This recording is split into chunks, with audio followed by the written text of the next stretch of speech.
Good morning बच्चों, आपका स्वागत है हिस्ट्री की अपनी क्लास में। आज अपन पढ़ते हैं वैदिक काल को। वैदिक काल, अगर अपन को वैदिक काल पढ़ना है ना तो अपन को आर्यों के बारे में पढ़ना पड़ेगा, आर्यों की उत्पत्ति के बारे में पढ़ना पड़ेगा। मोस्टली जो भारत का इतिहास चालू होता है ना वो आर्यों की उत्पत्ति से चालू होता है। तो इससे पहले अपन क्या देखेंगे कि आर्यों की उत्पत्ति कहाँ से हुई थी, वो चीजें, वो स्रोत कौन से हैं जो कि अपन को आर्यों की उत्पत्ति के बारे में बताते हैं।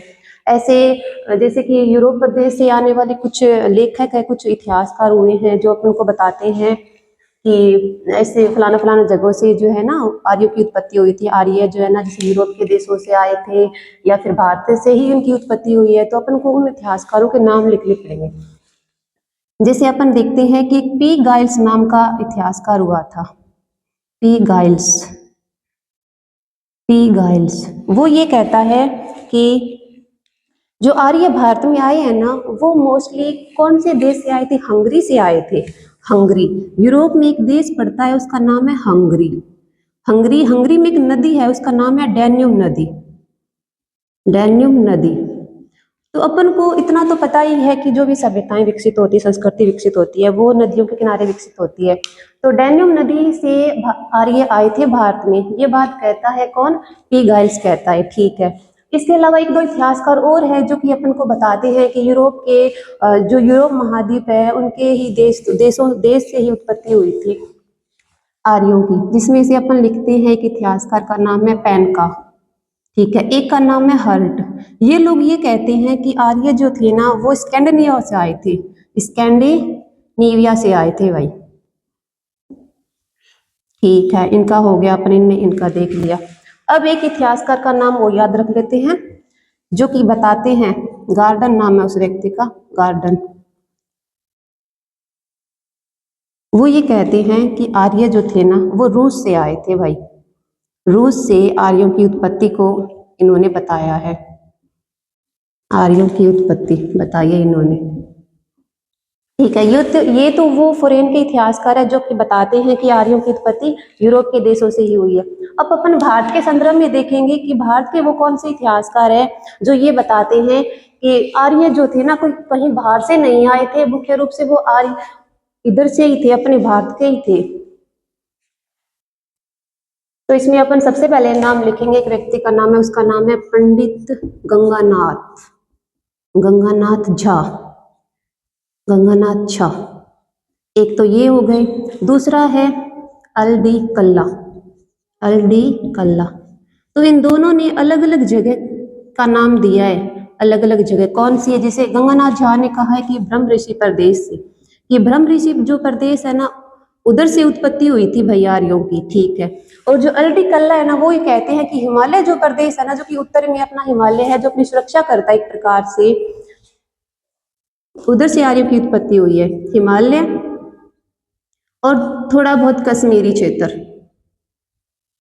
कश्मीर से आर्यों की उत्पत्ति हुई, ये बातें इन्होंने बताई है। ये है अपने इंडिया के इतिहासकार भाई। इसके अलावा अपन को देखने उत्तरी ध्रुव से कौन मानता है, उत्तरी ध्रुव से आर्यों की उत्पत्ति को मानने वाला जो व्यक्ति है, जो इतिहासकार है, वो है, उसका नाम है बाल गंगाधर तिलक, बाल गंगाधर, गंगाधर तिलक। बाल गंगाधर तिलक वो है इतिहासकार है जो कहते हैं कि आर्यों की उत्पत्ति कहीं और से नहीं हुई है, उत्तरी ध्रुव से हुई है। तो अपन ने देखा वैदिक काल की उत्पत्ति के बारे में, इन इतिहासकारों के अपने विचार देखे, इन्होंने अपनी जो पॉइंट ऑफ व्यू दिया है वो चीजें अपने देखी। अब अपन इतिहास वैदिक काल चालू कर देते कि जो वैदिक काल है ना वो मुख्य रूप से दो भागों में बंटा हुआ है, दो भागों में बंटा हुआ है। एक तो है ऋग्वैदिक काल, इसको भी अपन को डीपली पढ़ना पड़ेगा।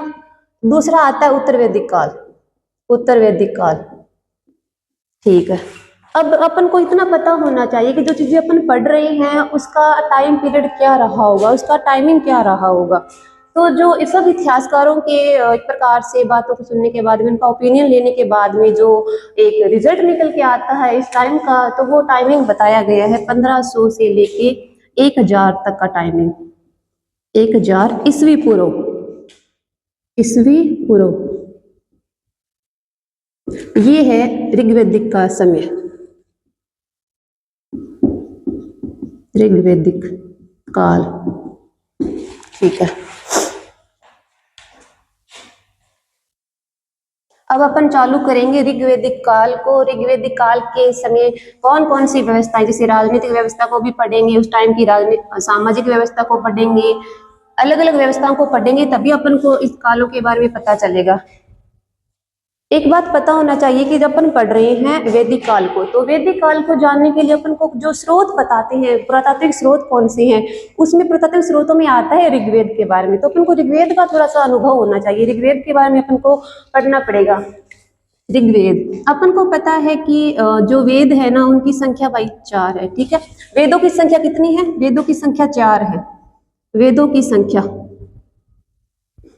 4 है। ठीक है, इन चारों में अपन को पहले पढ़ना है ऋग्वेद के बारे में, क्योंकि ऋग्वेद ही वो ग्रंथ है जो अपन को बताता है कि आर्यों की उत्पत्ति कहाँ से हुई, आर्यों के बारे में अपन को डीपली बातें बताता है, अपन को प्राचीन भारत के बारे में ये जानकारी देता है। तो ये मैं बताती हूँ कि इसमें जो मंडल है ना, वो 10 मंडल है। 10 इसमें मंडल हैं। इसके अलावा इसमें सूक्तों की संख्या 127 सूक्त है।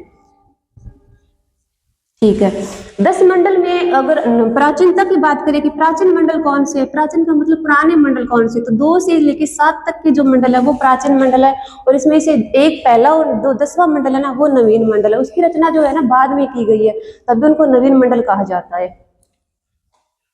ठीक है, नवीन मंडल कौन सा हो गया? पहला और 10वां। ठीक है, अब अपन को एक बात पता होनी चाहिए कि सूक्तों की संख्या कितनी? 127 सूक्त है। ठीक है, इसमें जो ना कुछ नदियों के नाम बताए गए हैं कि जो वैदिक काल की नदियां हैं ना, वो नदियों के नाम अपन को याद रखने पड़ेंगे। जैसे इसे मैं तुम्हें बताऊं, अपन को वैसे ही पता ही है, मुख्य रूप से पंजाब की 5 नदियों के नाम सब जानते ही होंगे, परंतु याद रखने वाली बात क्या है? याद रखने वाली बात ये है कि उन 5 नदियों को वैदिक समय में क्या बोला जाता था, वो अपन को याद रखना पड़ेगा। जैसे इसे पहली नदी है झेलम नदी। ठीक है, सब जानते हैं। चेनाब नदी दूसरी हो गई। फिर है रावी, व्यास और सतलज। सब इनका नाम जानते हैं। ठीक है, इनको वैदिक टाइम में अलग अलग नाम दिए गए थे, वो आपको पता होना चाहिए। जैसे झेलम नदी को कहा जाता था विदस्ता नदी, विदस्ता नदी। ठीक है, चेनाब नदी को कहा जाता था असिकिनी नदी, असिकिनी नदी, असिकिनी नदी।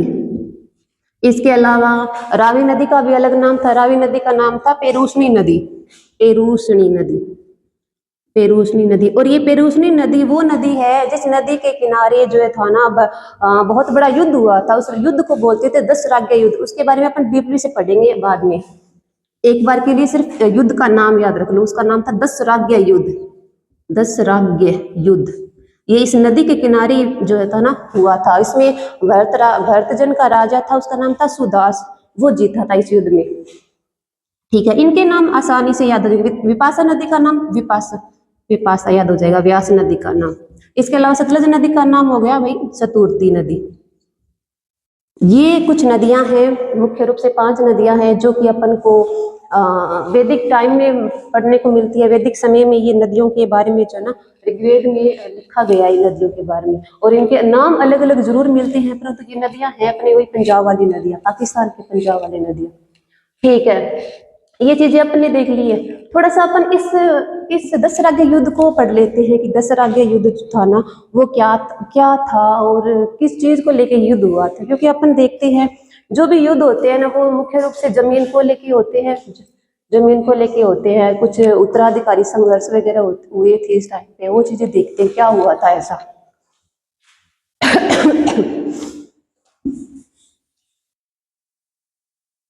देखो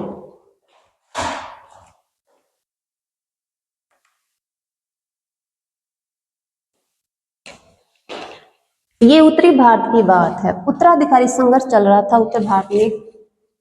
दशराज्य युद्ध, दशराज्य युद्ध इसको इसलिए बोलते हैं क्योंकि इसमें 10 राजा जो थे ना वो शामिल थे। दशराज्य युद्ध, दशराज्य युद्ध पेरूसनी नदी के किनारे हुआ है, ये पेरूसनी नदी। ठीक है,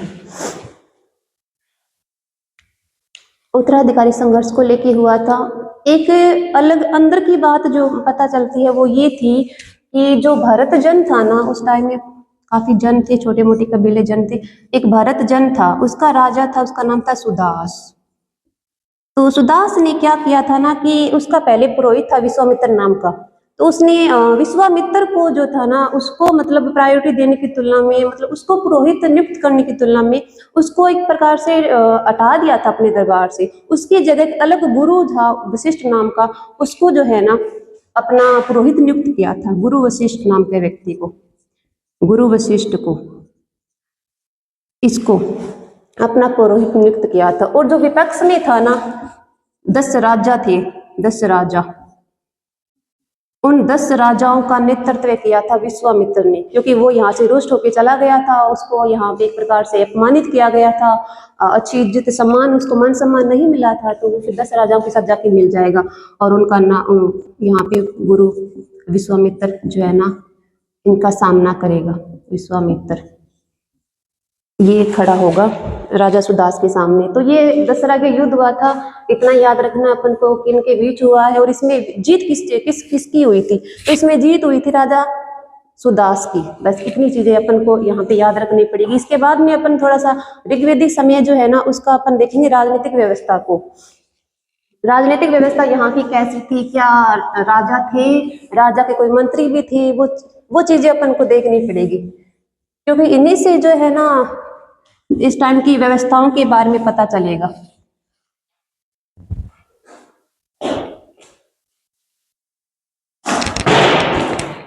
एक मैं लाइनिंग लिख दूं, थोड़ा सा आसान हो जाएगा समझने में।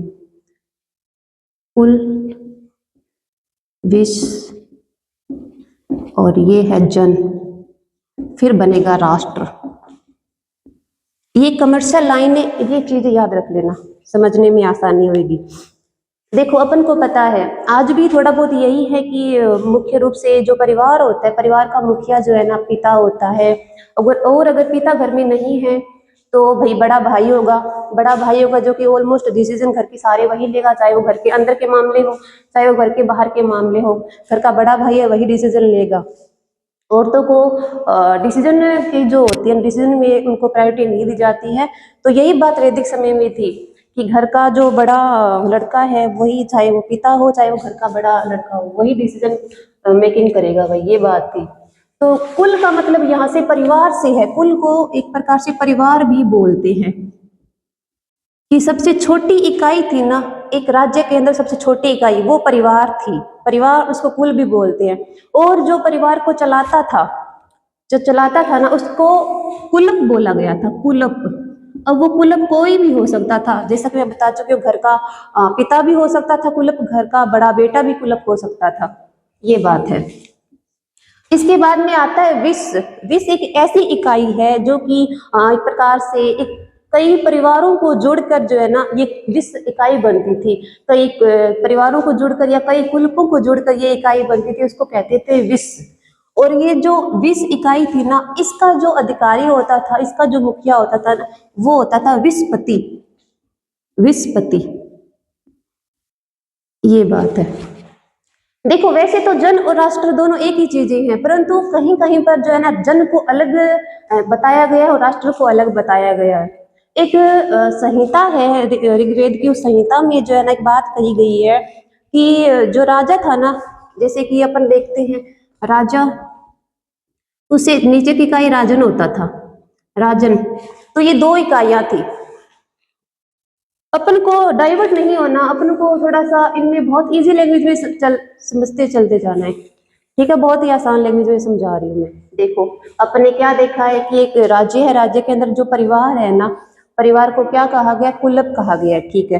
फिर अपन देखते हैं कि कई परिवारों को मिला लिया, एग्जाम्पल के लिए अपने 4-5 परिवारों को मिला लिया, कुलप को मिला लिया, उसके बाद में संख्या क्या बन गई, वो बन गई वही विश्वपति। और जो विश्व को चलाता है वो क्या कहलाता है, विश्वपति कहलाता है, ठीक है। उसके बाद में अपन क्या देखते हैं कि कई सारे विश्वों को मिला के जो इकाई बनती थी ना वो इकाई थी जन की इकाई, ठीक है।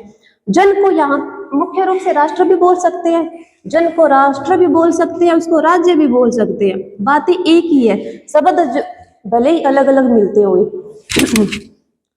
तो ये बात है, बहुत ही इजी चीजें हैं, एक बार समझ पढ़ने से सुनने से आपको याद हो जाएगी, तो इतना डीपली जाने की जरूरत नहीं है इसमें। वैदिक टाइम इतना टफ नहीं है, आपको पढ़ने में इतना हार्ड नहीं लगेगा।